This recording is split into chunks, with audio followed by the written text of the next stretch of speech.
Sveiki!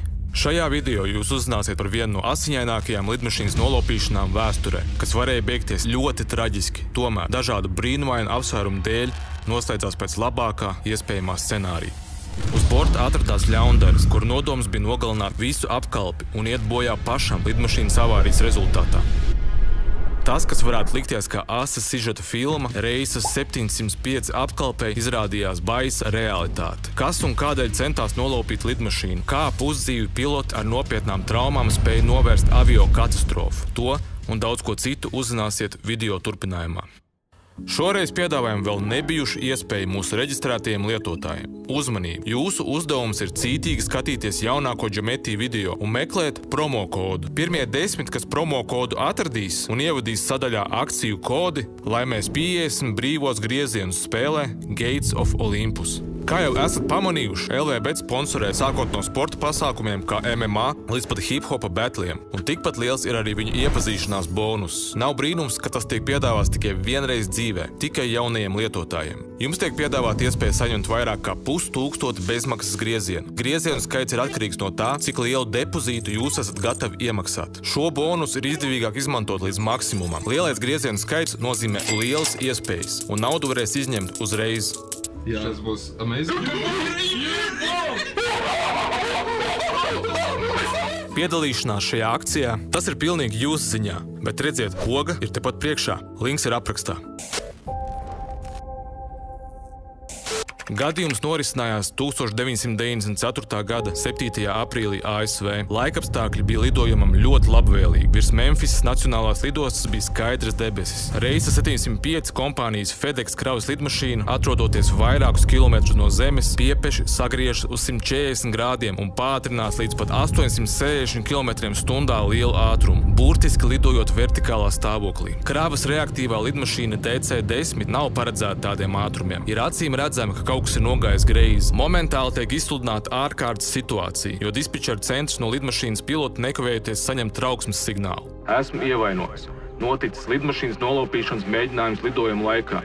Sniedziet man vektoru atpakaļ uz Memfisu. Pasteidzieties. Šajā brīdī uz lidmašīnas klāja atrodas 3 apkalpes locekļi, kas izmisīgi cīnās par savu dzīvību, un ļaundars, kas bruņojies ar āmuriem un pistoli, un kura plānā tobrīd bija nogalināt pārējos apkalpes locekļus, pārvēršot lidmašīnu nekontrolējamā raķetē, kas traucās lejā, ietriec zemē un eksplodē. Kāpēc viņam bija šāds fatāls un cietsirdīgs plāns, jo arī viņš taču aiziet bojā kopā ar pārējo apkalpi, bet par to plašāk nedaudz vēlāk. Liktenīgo reisi tobrīd vadīja 2 piloti. Lidmašīnas komandieris Deivids Sanders, Vietnamas kara veterāns, kas kompānijā strādāja vairāk kā 20 gadus, un Toms Takers, kam bija 10 gadu liels stāžs, un arī viņš bija ar Vietnamas kara pieredzi. Tāpat lidmašīnā atradās bortinženieris Obors Kelovejs. Pēdējais devās līdzi kā rezerves pasažieris, jo tādu ekstru saviem darbiniekiem atļāva FedEx politika. Parasti rezerves pasažieris sēž klusu, ārpus pilota kabīnes, kamēr apkalpe vada lidmašīnu. Taču pirms reisa neviens nevarēja iedomāties, kāds ļauns plāns bija padomā Kelovejam. Tā kā FedEx darbinieki regulāri izmanto iespēju pa brīvu ceļot kopā ar apkalpi, Petersons nebija īpaši pārsteigts par kolēģi klātbūtni lidmašīnā. Tomēr viņš pamanīja vienu dīvainību, proti kapteiņa pilota kabīnes reģistrators bija izslēgts, un viņš to nekavējoties ieslēdza. Abi piloti ieradās kā pēdējie, gatavoja kabīnu izlidošanai, taču piemirsa aizvērt kabīnes durvis. Pirms mēs runājam par pašu nolaupīšanas mēģinājumu, jāparunā par to, kas tad motivēja ļaundaru veikt ko tik nežēlīgu. Viņš plānoja izraisīt avio katastrofu, cerot, ka tas izskatīsies kā nelaimes gadījums, lai tādējādi viņa ģimene varētu saņemt 2,5 miljonus ASV dolāru lielu dzīvības apdrošināšanas polisi, ko nodrošināja Federal Express. Tātad, kas bija tas liktenīgais un burtiski asiņainais moments, kad apkalpe saprata, viņu liktenis ir tikai viņu pašu rokās?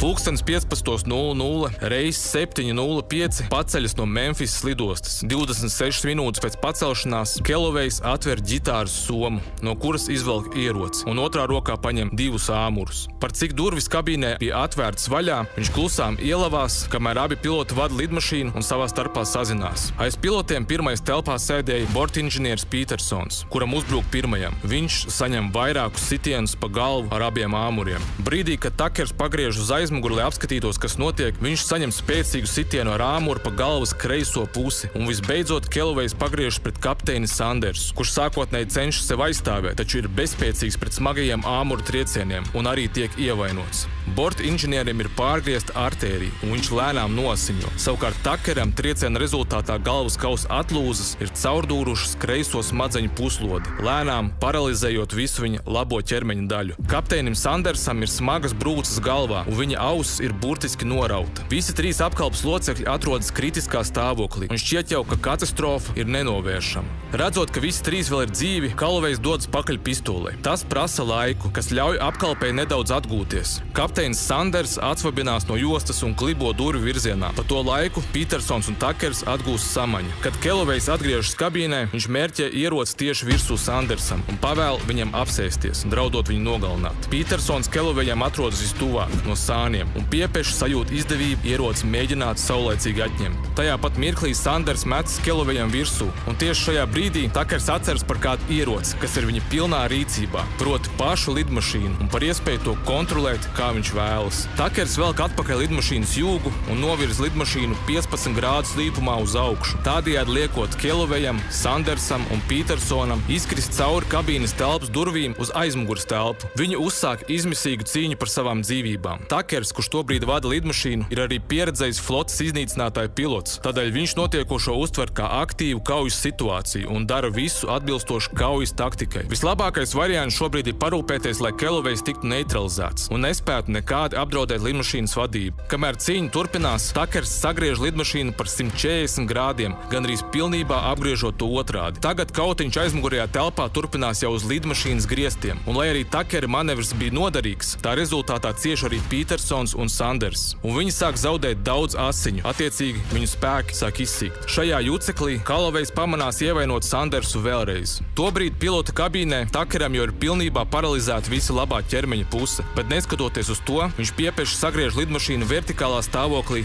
uz leju. Kabīne sāk kratīties, jo ātrums spidometrā pārsniedz 860 km/h, bet lidmašīna traucās ar vēl lielāku ātrumu, un neviena šāda tipa lidmašīna nav būvēta, lai izturētu tādu ātrumu. Pacēlājs pārni sāk nekontrolējami trīcēt, un ja Takers laicīgi nepiebremzēs, vai arī, ja izlīdzinās lidmašīnu pārāk ātri, tā var vienkārši sabrukt. Tomēr šāds izmisīgs solis Takeram tobrīd šķita vienīgā izeja, un viņš gāja uz pilnu banku. Tajā brīdī cīniņš lidmašīnā turpinās ar pilnu sparu, un izskatās, ka Kalovejs ir ņēmis iniciatīvu savās rokās un paspējis izdarīt vēl vienu sitienu Sanderam pa galvas priekšu. Savukārt Petersons turpina pamatīgi nosiņot. Šajā brīdī Takers sazinās ar dispečeru centru, ziņojot, ka ir ārkārtas situācija. Viņš ir ievainots un noticis nolaupīšanas mēģinājums, lūdzot vektoru atpakaļ uz lidostu. Tāpat dispečeru centrs brīdināts, ka būs nepieciešama ātrā palīdzība un bruņota iejaukšanās, ja izdosies sekmīgi nosēdināt lidmašīnu lidostā. Tiek brīdināti arī visi atbildīgie, kas koordinē lidmašīnas nolaišanos. Takers tajā brīdī jau ir sekmīgi novirzījis lidmašīnu atpakaļ ceļā uz Memfisas lidostu. Ir ārkārtas situācija, un vēl neviens nezina, ar ko beigsies reisa 705 lidojums. Bet ir skaidrs viens – jādara viss, lai palīdzētu apkalpei veiksmīgi nosēdināt lidmašīnu. Pareizāk sakot, tobrīd vienam pilotam, jo pārējie apkalpes locekļi joprojām cīnās par savu dzīvību ar ļaundari. Mirkli vēlāk Sandersam izdodās ar visu spēku iesist ļaundarim pa galvu ar āmuru, un beidzot viņi piespiež viņu pie zemes. Neskatoties to, ka Takers ir daļēji paralizēts, viņam kaut kā izdodas aizklibot līdz aizmugurējai telpai. Viņš ir šokā no tā, ko redz. Viss ir noklāts asinīm, taču Kalovejs beidzot ir piespiests pie zemes. Lidmašīnas vadību atpakaļ uz lidostu pārņem Sanders, līdzi paņemot visus ļaundaru ieročus, izņemot vienu. Viņš momentāli sazinās ar centrālu, pēc palīdzības novirzīt lidmašīnu uz lidostu. Tikmēr lidostā kaujas gatavībā jau ir novietotas